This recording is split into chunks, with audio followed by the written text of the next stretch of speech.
Hello, wanderers.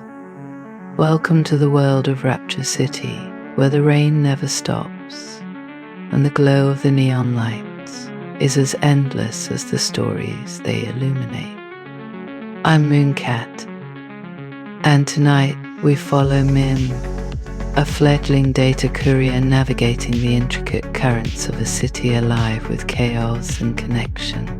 If you're ready to sink into the rhythm of this world, make sure to like and subscribe. Let's begin. Cypher Alley was a symphony of murmurs and neon. Rain drizzled from the ever-clouded sky, catching the glow of the alley's endless holographic advertisements and casting kaleidoscopic patterns on the slick pavement. Mim pulled her jacket tighter, the synthetic fabric whispering against her skin. She kept her head down, navigating the narrow, winding corridor that twisted through the underbelly of Rapture City. This was the lifeblood of the city's data brokers, a place where whispered deals and untraceable trades coursed like veins beneath the city's polished facade. Her destination loomed ahead, Echo Vault. It floated above the crumbling tenements on spider like struts of translucent polyglass. The structure shimmered faintly, its surfaces laced with circuitry that pulsed a soft blue-green, like the beating of a distant heart. This was her first delivery as a data courier. The microcapsule of information lodged at the base of her skull hummed faintly against her awareness.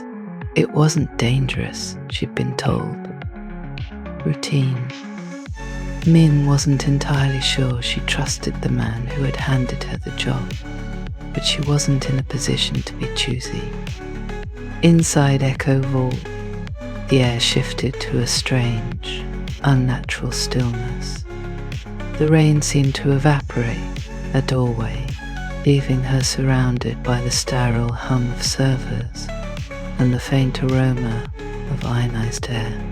Walls of projected memories flickered around her, frozen fragments of other people's lives suspended in delicate loops.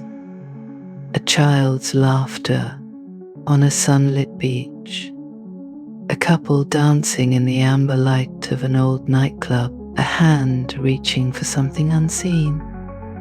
Mim stepped cautiously toward the central days. There, surrounded by a shifting cascade of holographic data, stood Sierra. Sierra was an enigma, a being halfway between human and artifice. Their translucent skin gleamed like opal under the soft light, veins of circuitry running just beneath the surface, faintly glowing. Their kaleidoscopic eyes shifted colors as if processing countless streams of data at once. A sleek, sleeveless jumpsuit clung to their angular frame, its surface shimmering like liquid mercury. "You were early," Sierra said, their voice carrying the tone of someone who already knew the answer to every question. They didn't look up from the panel of floating glyphs they were manipulating with long, elegant fingers. Mim shifted her weight awkwardly, wanted to make a good first impression.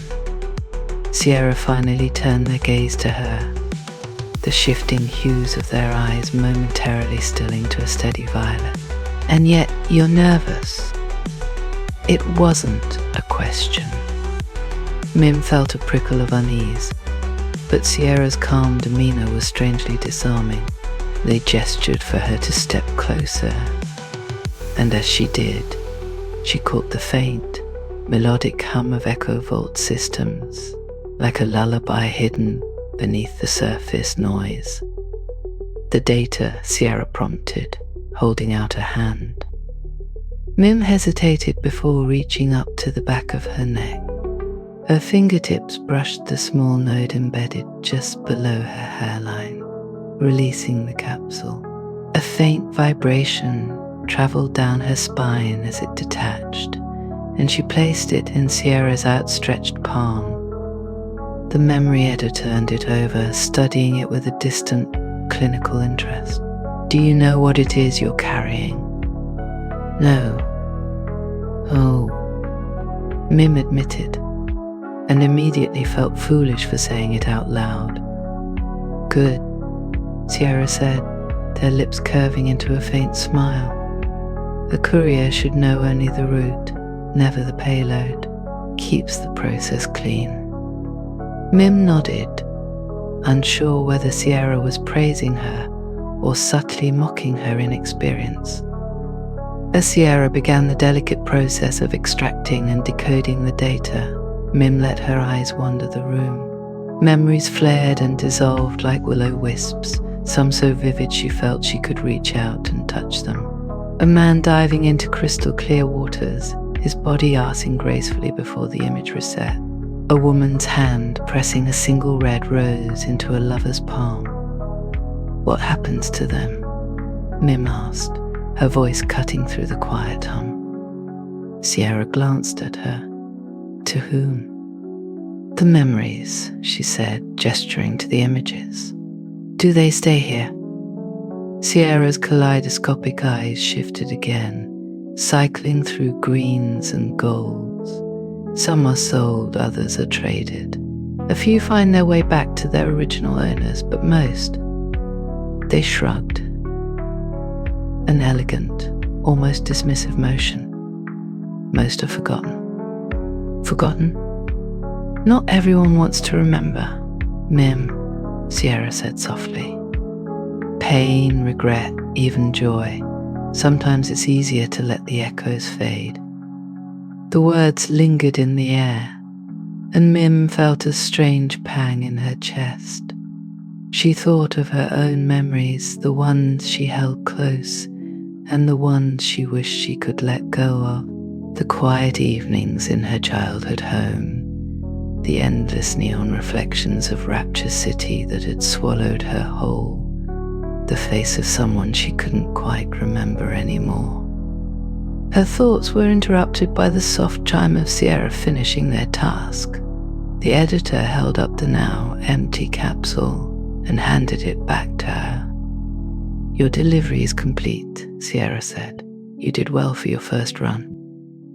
Mim felt a flicker of relief, but also a strange emptiness, as though she had expected something more. Some revelation or moment of clarity. "Will you remember me?" she asked impulsively. Sierra's smile was enigmatic. "Everyone leaves an echo, Mim. Even you." As she stepped back into Cypher Alley, the rain greeted her like an old friend. The neon lights of Rapture City blurred and shimmered in the puddles at her feet. She walked without hurry, the steady hum of the city folding around her like a comforting blanket. The capsule was back in its place at the base of her skull, ready for her next assignment. But something about the memory editor's words stayed with her, echoing in her mind like the fragments of lives she'd seen inside Echo Vault. "Not everyone wants to remember." Mim tilted her head to the sky, letting the rain trace cool paths down her face. She wasn't sure if she agreed with Sierra, but the thought made her footsteps lighter as she disappeared into the city's neon haze. Bane Street twisted and coiled like a forgotten artery, carrying the detritus of Rapture City's underbelly in its veins. The rain didn't so much fall here as hang in the air, thick with the tang of rust, burnt ozone, and antiseptic. The neon lights of the alley reflected in slick puddles, smearing their colors into abstract mosaic. Shadows moved within the damp haze, hunched figures passing silently between makeshift stalls selling cybernetic scraps and questionable medicine. Mim walked with measured steps, her boots splashing lightly in shallow pools. She kept her gaze low, skimming over the faded holo signs that flickered intermittently above. Her jacket clung to her in the humidity. a second skin that made her feel less exposed. The capsule of data embedded at the base of her skull pulsed faintly, a reminder of her task. Her destination emerged from the mist ahead, a squat, corrugated structure with a faintly glowing emblem etched onto its entrance, a serpent coiled around a broken gear. The icon was weathered but unmistakable, a quiet promise of patchwork salvation for those who could pay or barter. Taking a deep breath, Mim pushed open the door and stepped inside. The air in Dr. Sushruta's clinic was heavy, laced with the mingling scents of sterilizer, burnt circuits, and a faint undercurrent of sweat. The space was a maze of salvaged machinery, partitions of opaque plastic dividing the narrow room into improvised surgery bays. Holographic diagnostics shimmered faintly above cluttered counters, casting soft blue and green light over trays of tools and half-assembled cybernetic limbs. Dr. Sushruta stood at the heart of it all, a figure of calm amidst the chaos. He was stocky, his frame filling out a stained lab coat that had been patched with neon tape in several places. His left arm was a marvel of function over form, a mechanical prosthetic of raw steel and exposed wiring, its joints adorned with faintly glowing glyphs. His face was weathered but kind, with sharp eyes that glinted with both curiosity and fatigue. Courier, he greeted, without looking up from the mechanical spine he was calibrating. His voice was gravelly, carrying the tone of someone who had long since stopped asking unnecessary questions. Mim nodded, unsure whether he expected a response. She stepped further into the room, weaving through an obstacle course of half-dismantled drones and storage crates stacked precariously high. "First time here?" he asked, finally glancing her way, his scanning lenses embedded where his natural eyes once were, flared briefly, reading her vitals in an instant. "Yeah," Mim admitted, her voice steady despite the tightening in her chest. "First run as a courier too." Dr. Sushruta smirked, setting down his tools with a soft clink. "You're still intact, so that's a good start." Mim watched as he gestured for her to sit on an aging examination chair, its leather cracked and pitted from years of use. She hesitated but complied, perching on the edge as he pulled a scanner from the mess on his workbench. The scanner, a gleaming device no larger than a palm, hummed softly as he passed it over the back of her neck. The sensation was cool, like a breeze brushing against her skin. "You've got a clean implant," he said, more to himself than to her. "No leaks, no bugs. Whoever set you up knew their craft." Mim exhaled, tension easing from her shoulders. Dr. Sushruta set the scanner aside and leaned against the counter. "You've got that fresh out of training look, though," he said, folding his arms across his chest. "People like you are magnets for trouble." Mim frowned, unsure whether to feel insulted or grateful for his bluntness.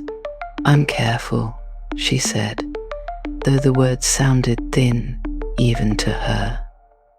He chuckled, a low rumble that seemed to echo off the clinic walls. "Careful doesn't matter if someone's desperate enough. Always keep moving, courier. No one can hit a moving target." The low murmur of voices filtered in from one of the partitions, followed by the hiss of a pneumatic tool. Somewhere deeper in the clinic, a holographic nurse flitted by, its translucent form flickering slightly as it carried a tray of tools. "Who do you usually treat here?" Mim asked, glancing around at the cluttered, chaotic space. "Whoever walks through that door," Dr. Sushruta replied, his tone light but edged with something heavier. Runners, hackers, factory hands. Anyone who can't afford the clean clinics uptown. He picked up a cybernetic arm from the counter, turning it over in his hands, as though considering its story. Most of them just want to keep moving, even if it means patching themselves together with scrap. Mim nodded, her gaze lingering on the arm.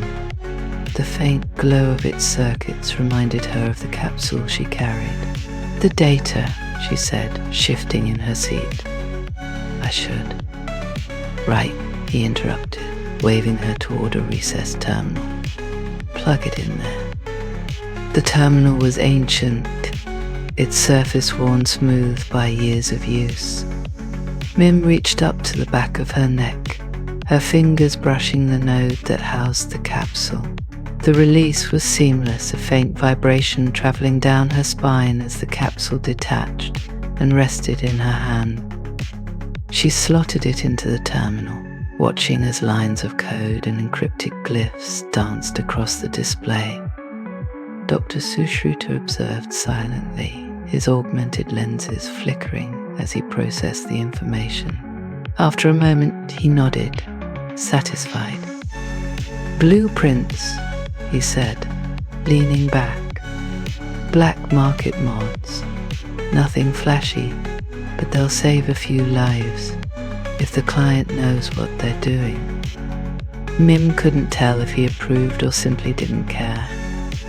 Is it dangerous? She asked, her voice quieter now. He looked at her for a long moment before answering.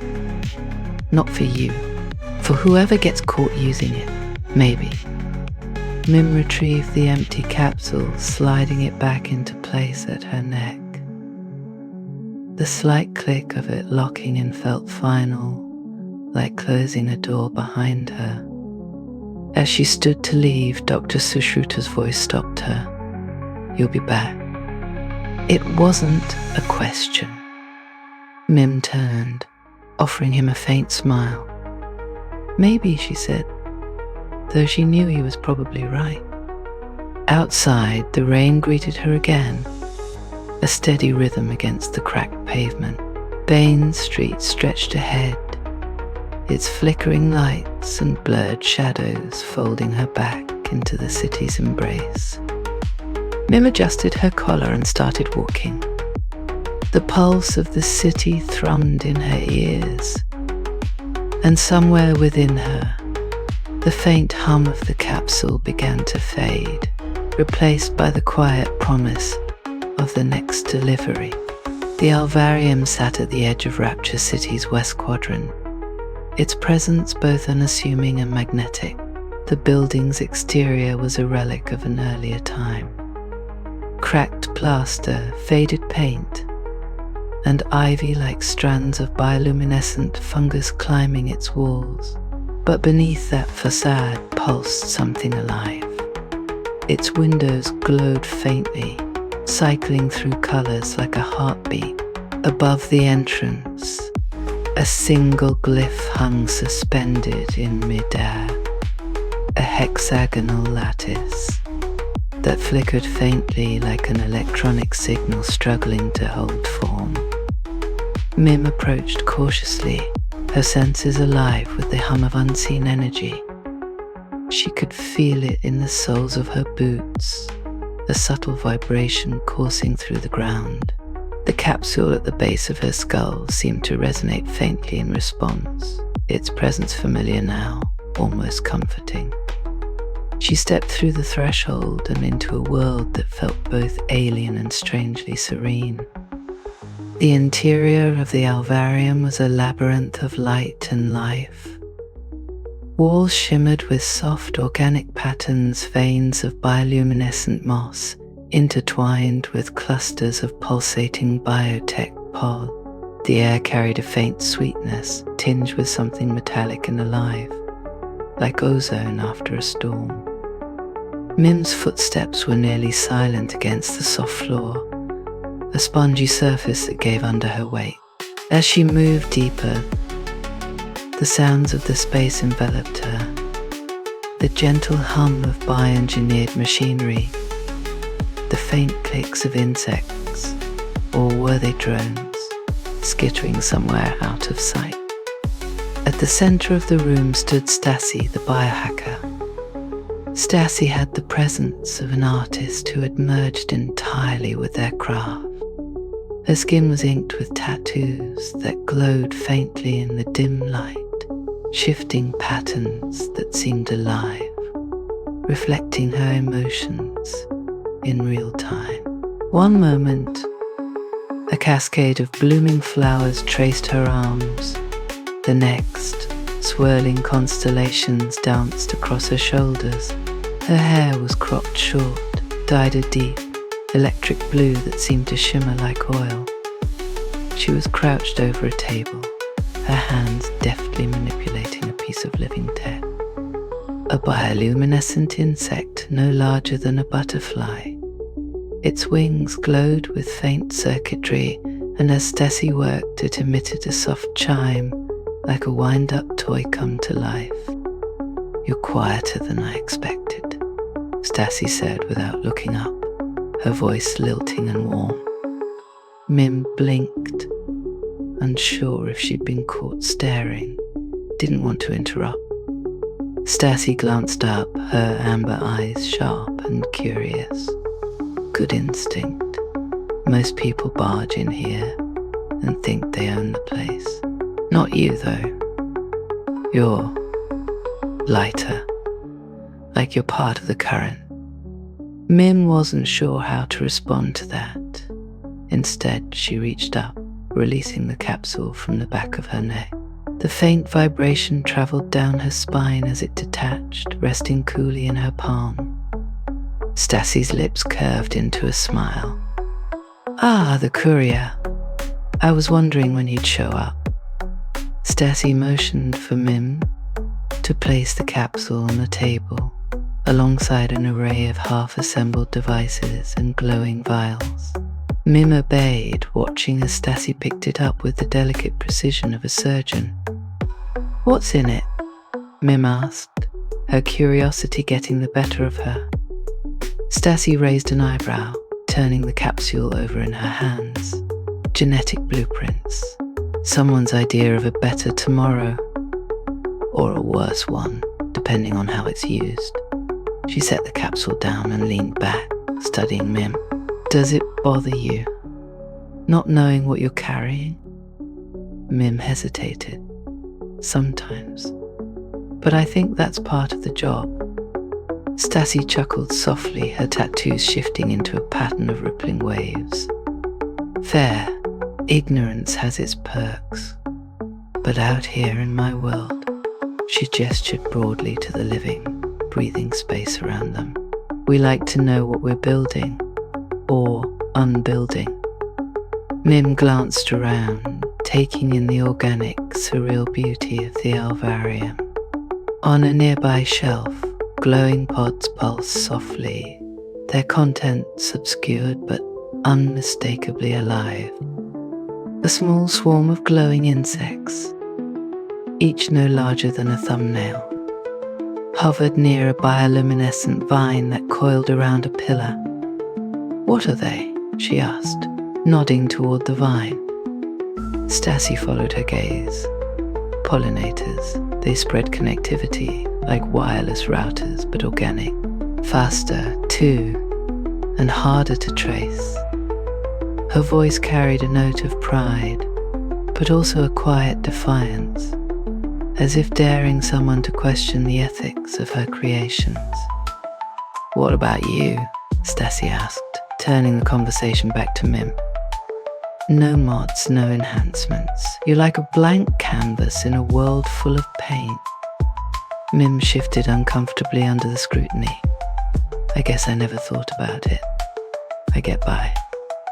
Stassy smiled again, though this time it was softer, almost understanding.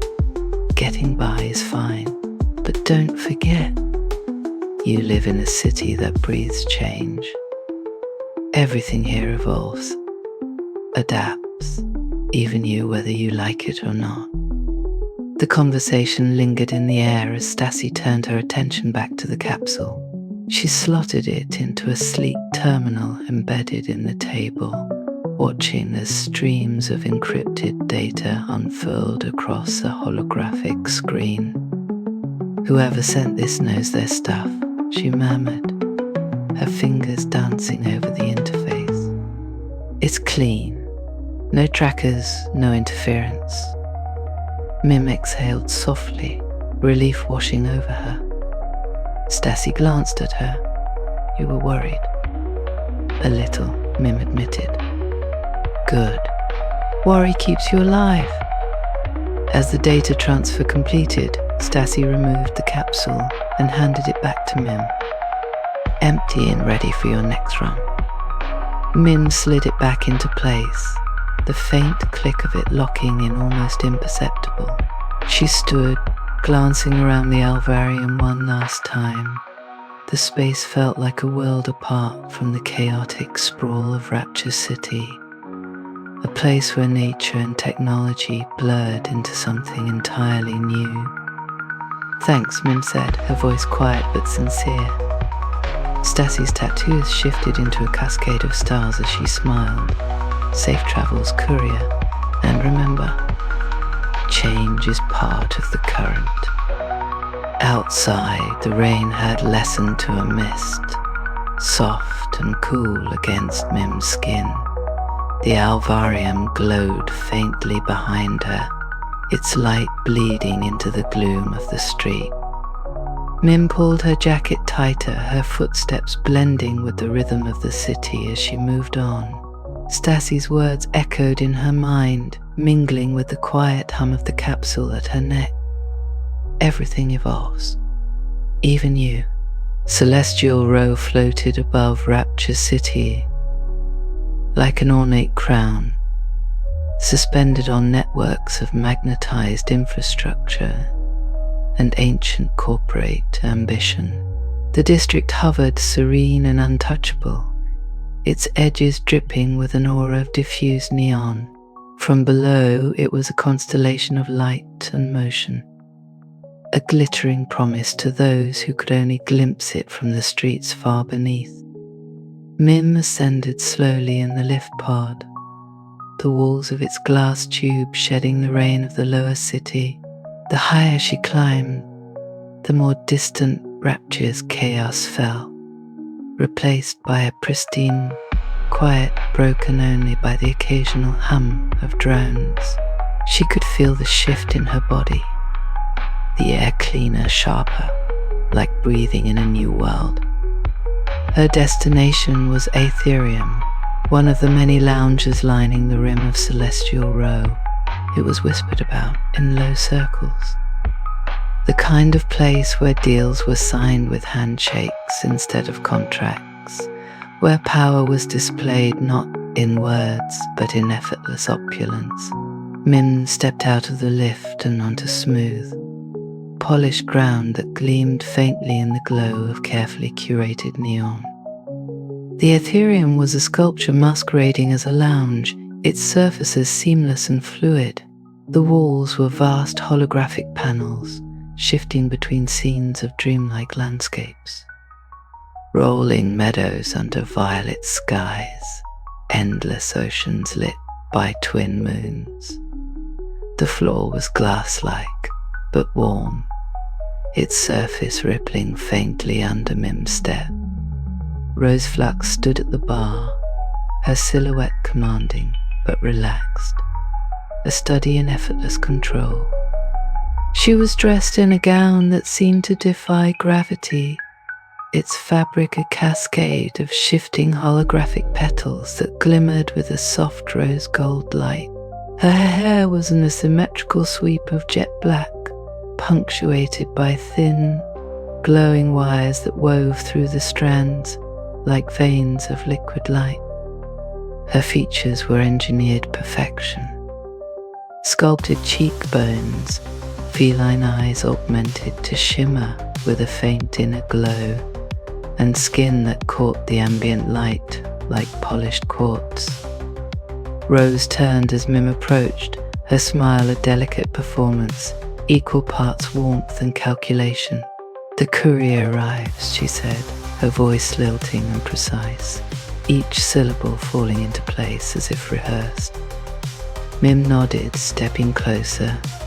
Her boots felt out of place on the immaculate surface beneath her, the utilitarian lines of her jacket a stark contrast to the tailored artifice surrounding her. Rose gestured to a chair at the bar, a fluid, floating structure that adjusted to Mim's frame as she sat. "Drink?" "No, thank you," Mim replied, her voice steady despite the tangle of nerves tightening in her chest. Rose tilted her head slightly, her gaze lingering on Mim, as though she were an artifact to be examined. "Suit yourself." "A courier who doesn't drink. Practical, I suppose."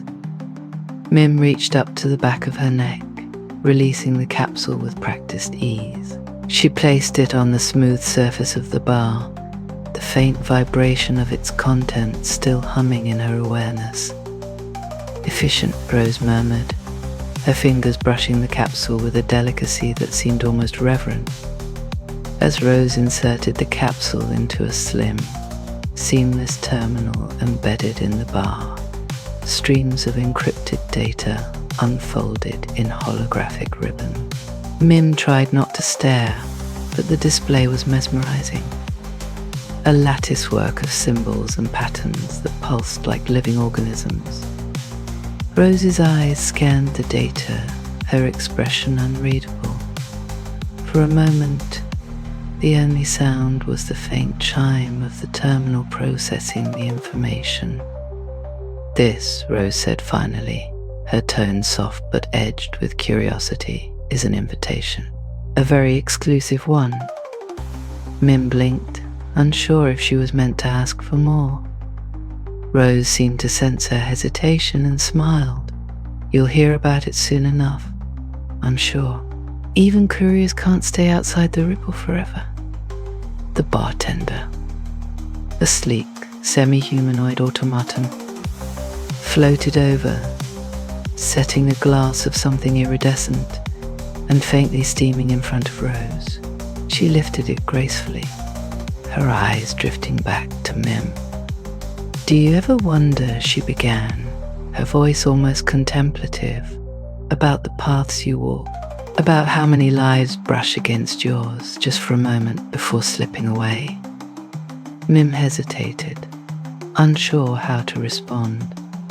"I guess I try not to think about it too much." Rose laughed softly, the sound like the shimmer of wind chimes. A wise answer. "The less you know, the less weight you carry. But every path leaves a trace, courier, even yours." Mim felt the weight of those words heavier than the capsule had been. She glanced at the glowing panels around her, at the curated perfection of Celestial Row, and wondered how many traces had been left here, buried beneath its pristine surface. Rose stood, her movements languid and precise, and gestured for Mim to follow. She led her to a wide, glass-panelled balcony that overlooked the sprawling city below. The sight was staggering. Rapture City stretched endlessly, its chaotic brilliance reduced to a tapestry of light and shadow. The rain had become a faint mist at this altitude, the air impossibly clear. Mim leaned against the railing, her breath caught between awe and unease. "Beautiful, isn't it?" Rose said, her voice soft but insistent. Mim nodded. "It's different from up here." "Perspective," Rose replied. "It's all about perspective. From here the noise becomes art, the chaos becomes harmony. Down there." She gestured vaguely toward the city below. "It's harder to see the pattern." Mim didn't respond, her thoughts drifting. She wondered how many people in the city below had looked up, straining to glimpse Celestial Row through the haze. unaware of how carefully it kept itself removed. The terminal inside chimed softly, signaling the completion of the transfer. Rose turned, the moment between them dissipating like mist. "Your delivery is complete," she said, her smile returning to its polished perfection. "And you've done well." Mim retrieved the empty capsule, slipping it back into place at her neck. The faint vibration returned, grounding her in its familiarity. "Thank you," Mim said quietly, unsure if she meant it, or if it was simply a reflex. Rose inclined her head, her expression unreadable. "Safe travels, courier. And remember, perspective changes everything."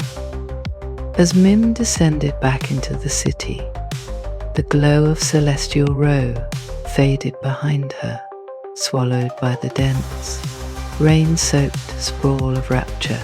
The chaos of the streets embraced her like an old friend, the sounds and scents filling the spaces left empty by the sterile silence above. She adjusted her collar, her steps steady as she slipped into the current of the city. Rose's words lingered in her mind, intertwined with the faint hum of the capsule at her neck. Perspective changes everything.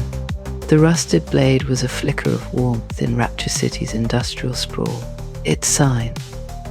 A faintly glowing kanji etched into weathered steel, hung crooked above the doorway, barely noticeable among the maze of pipes and vents spewing faint wisps of steam. To the uninitiated, it was just another nondescript ramen shop, its facade lost in the mechanical chaos of the district. But for those who knew, it was something else. A sanctuary for wanderers, runners, and once upon a time, warriors. Mim hesitated outside, the faint hum of the data capsule at her neck grounding her. She glanced down the narrow street, where shadows danced under the glare of malfunctioning streetlights, then stepped inside. The shop's interior was a cocoon of quiet simplicity. Soft jazz crackled from an old speaker tucked somewhere out of sight, mingling with the rhythmic sound of rain against the roof. The air was rich with the scent of miso and simmering broth, cutting through the metallic tang that clung to the streets outside. Wooden booths lined the walls, their lacquer faded but well kept, and a long counter stretched toward the back, where a single figure worked in silence. Uchino stood behind the counter, his presence both subdued and magnetic. He was tall and lean, his movements deliberate as he ladled steaming broth into a ceramic bowl. His left arm, a sleek prosthetic of raw steel, gleamed faintly under the warm light. His face was lined, not with age, but with the kind of wear that came from years spent in conflict. The faint scar that traced his jawline, and the faint glint of cybernetic augmentation in his right eye hinted at a past that Rapture City's currents had long since swallowed. Without looking up, he spoke. "Courier, I presume?" Mim nodded, stepping toward the counter. The capsule at her neck felt heavier here, as though the space itself demanded reverence. Uchino placed the bowl of ramen before her and gestured to the stool opposite him. "Eat first," he said, his tone leaving no room for argument. Mim hesitated, then slid onto the stool. The bowl was a masterpiece of simplicity, rich broth, perfectly cooked noodles, a soft boiled egg nestled among slices of pork. The first taste was a revelation, a warmth that spread through her, unraveling the tension coiled in her shoulders. Uchino watched her with quiet amusement. "It's better when you're not rushing." "I didn't expect dinner to be part of the job," Mim said, her voice light but cautious. Part of the trade, Uchino replied, leaning against the counter. You bring something to me, and I offer something in return. Balance. When the bowl was nearly empty, Mim reached up and retrieved the capsule from her neck. She set it on the counter, its faint hum resonating against the worn surface. Uchino picked it up with his steel hand, turning it over as though weighing something far heavier than its physical presence. He slotted it into a compact terminal embedded beneath the counter. The device hummed softly as lines of code unfurled across a small screen, their patterns reflected in the sheen of Uchino's cybernetic eye. What's in it? Mim asked, breaking the silence. Maps, Uchino said simply, his focus on the terminal.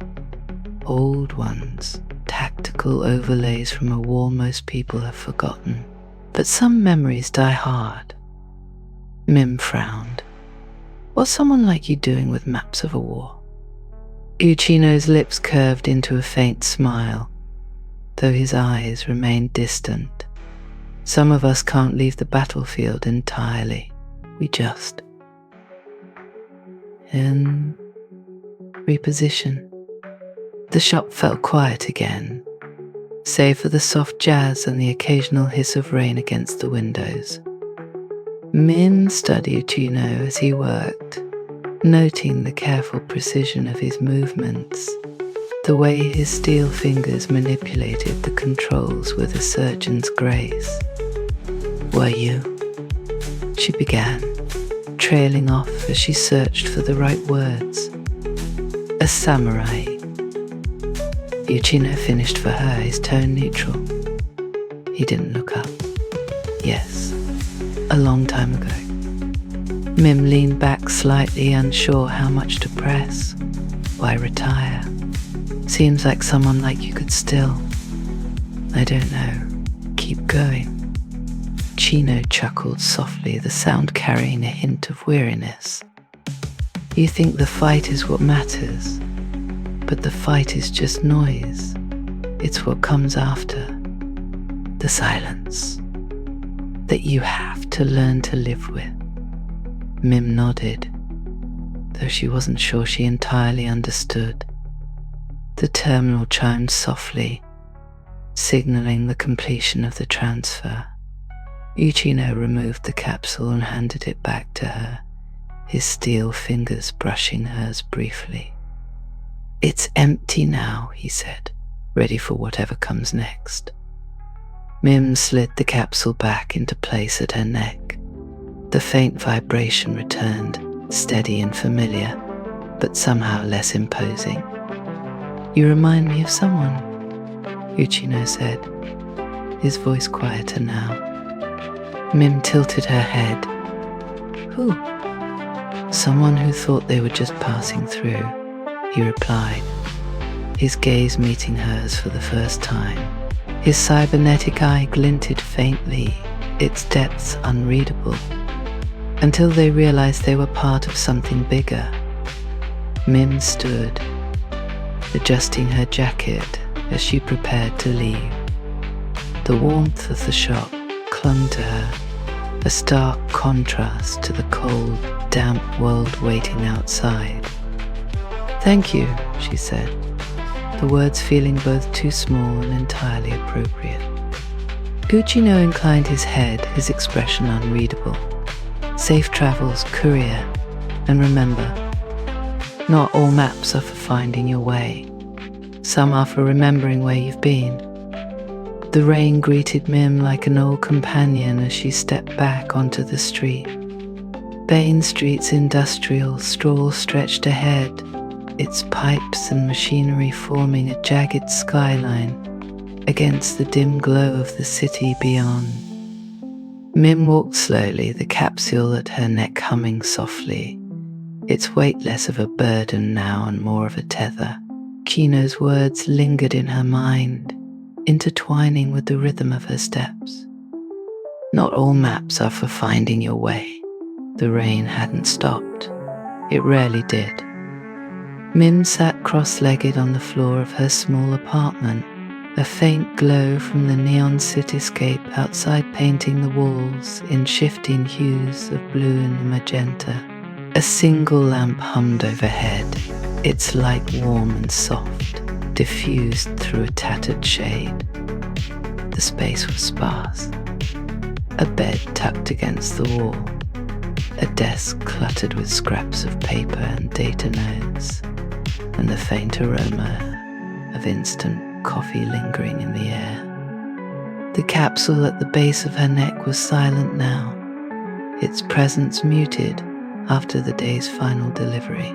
She touched it absently, her fingers brushing the smooth surface. Her gaze drifted to the window.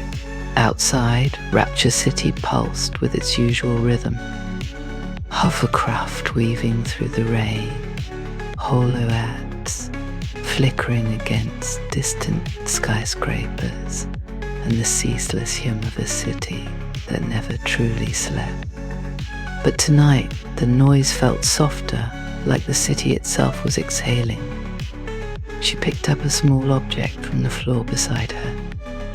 A delicate bioluminescent vial, its contents glowing faintly in the dim light. Stassy had given it to her after the delivery, a parting gift with no explanation. Mim held it up, watching as the light danced across her fingertips. Her thoughts drifted to the others she'd met. Sierra, the memory editor with kaleidoscopic eyes and a voice that seemed to rearrange the air itself. The Echo Vault had felt alive, its walls humming with the echoes of forgotten lives. Mim remembered the fragments of memories she'd seen there, suspended in their endless loops. A quiet reminder of how much people sought to leave behind. Dr. Sushruta, whose clinic had buzzed with the chaos of survival. His gruff words had lingered, a warning wrapped in blunt honesty: keep moving. No one can hit a moving target. Yet even in his world of patchwork lives, Mim had sensed something deeply human, a resilience that couldn't be measured in circuits or steel. And then there was Stassy, surrounded by her living, breathing creations in the Alvarium. Mim thought of the glowing pollinators, their delicate wings carrying networks of connection through the city. Change is part of the current, Stassy had said. Mim felt the truth of those words now, the way they echoed in the subtle hum of the city around her. Her thoughts paused on Rose Flux, the socialite who seemed more art than person. Rose's pristine world of curated perfection had been alien, yet mesmerizing. From that glass balcony on Celestial Row, the city below had looked small, almost unreal. Perspective changes everything, Rose had told her, and Mim had felt the weight of that truth ever since. Finally, Uchino, the retired corporate samurai whose quiet strength had filled the warm air of the rusted blade. His words had been the most unexpected, their simplicity cutting through the noise. Not all maps are for finding your way. Mim set the vial down, her fingers brushing the edge of the desk. As she reached for a crumpled piece of paper, she smoothed it out, revealing a rough sketch. Her own, though it was barely more than lines and shapes. It was a map of sorts, though it didn't lead anywhere. It was a collection of moments, memories of the paths she'd walked since becoming a courier. She traced the lines with her finger, recalling the streets she'd navigated, the faces she'd met, the places she'd left behind. For the first time, the map didn't feel incomplete.